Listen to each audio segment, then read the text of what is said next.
Every night at exactly 9:17 p.m., the laughter began. Mr. Lewis pushed his mop bucket down the polished hallway of St. Matthew's Medical Center. Gray hair, slight stutter, avoided eye contact. The young residents mocked him openly. Careful, he might diagnose you with a mop. He never reacted, but something about him didn't fit. He paused outside ICU rooms, read charts carefully, watched surgeries through the small glass window. One nurse once caught him correcting a medication dosage. He was right, but no one thanked him. Instead, Dr. Carter, the hospital's rising star surgeon, made him the target of constant ridicule. "You ever try speaking normally?" Carter sneered one night. Mr. Lewis simply whispered, "I try." But the strange part wasn't how they treated him. It was how the hospital administrator treated him, with quiet respect. Why? Dr. Carter was brilliant, and he knew it. Top of his class, fast hands, zero patience. He thrived on applause, but he despised weakness. I wonder if he knows the difference between And a to mop him, and a scalpel. Mr. Lewis represented weakness. One night, Carter found him standing near surgical archives. "What are you even looking at?" he snapped. "Just cleaning," Mr. Lewis replied. But Carter noticed something unsettling. The janitor wasn't just looking, he was analyzing, and he understood the terminology. How? Meanwhile, strange details surfaced. Security never questioned his access. Administration never scolded him. He had keys to old wings of the hospital. Something didn't add up. And then, the ambulance siren shattered the night. A child was bleeding out, and Dr. Carter would face the one case he couldn't control. 10-year-old Caleb arrived unconscious. Internal bleeding, critical. Dr. Carter took charge confidently.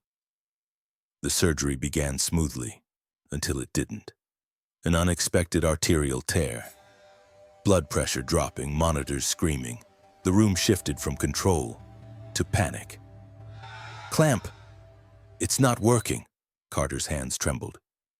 For the first time in his career, he didn't know what to do. Outside the OR, Mr. Lewis heard the change in the monitor tone, and his expression changed. Because he recognized that sound, and he knew exactly what it meant. The OR doors opened. A nurse gasped, "You can't be in here!" But Mr. Lewis didn't hesitate. He looked at the surgical field and spoke calmly. "Rotate the clamp, 30 degrees, apply pressure below the tear." Dr. Carter froze. "Who do you think you are?" But something in Mr. Lewis's voice carried authority. Carter followed the instructions. The bleeding slowed, stabilized. The room went silent, and then Mr. Lewis said something that made everyone's heart stop. "I founded this hospital." Silence, shock, disbelief. Dr. Henry Lewis, former chief of surgery, a legendary vascular specialist. His portrait still hung in the administrative wing. Carter's face turned pale. "You retired?" "Yes." "Why are you working as a janitor?" Mr. Lewis paused.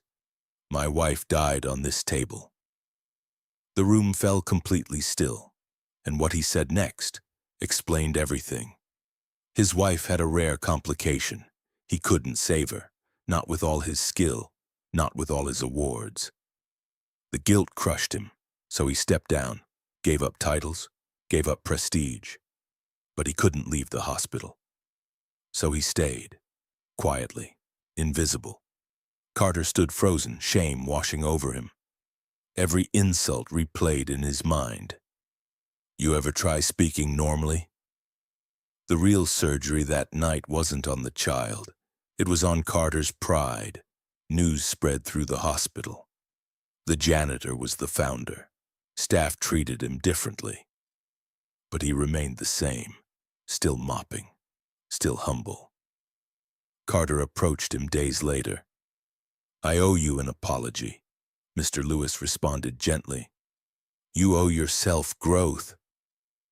That hit harder than any insult. But Carter still didn't understand the most important lesson. Not yet. Skill without compassion, Mr. Lewis told him, is just ego with a degree. Carter listened this time. He began changing, greeting nurses by name, listening instead of commanding, pausing before speaking for the first time. He saw people instead of positions, and then someone unexpected returned to the hospital. Caleb returned for a follow-up visit, healthy, laughing. He ran straight to Mr. Lewis. "You're the janitor who saved me." Lewis smiled. "Team effort." Carter watched quietly. Understanding finally settled inside him. True greatness doesn't need applause. And 1 year later, a small plaque appeared in the lobby. The plaque read, "In honor of those who serve without recognition." No name, but everyone knew. Mr. Lewis kept working nights, not for money, not for validation, but because service was who he had become. And the surgeon who once mocked him now nods respectfully every night, because sometimes the quietest person in the room is the strongest one.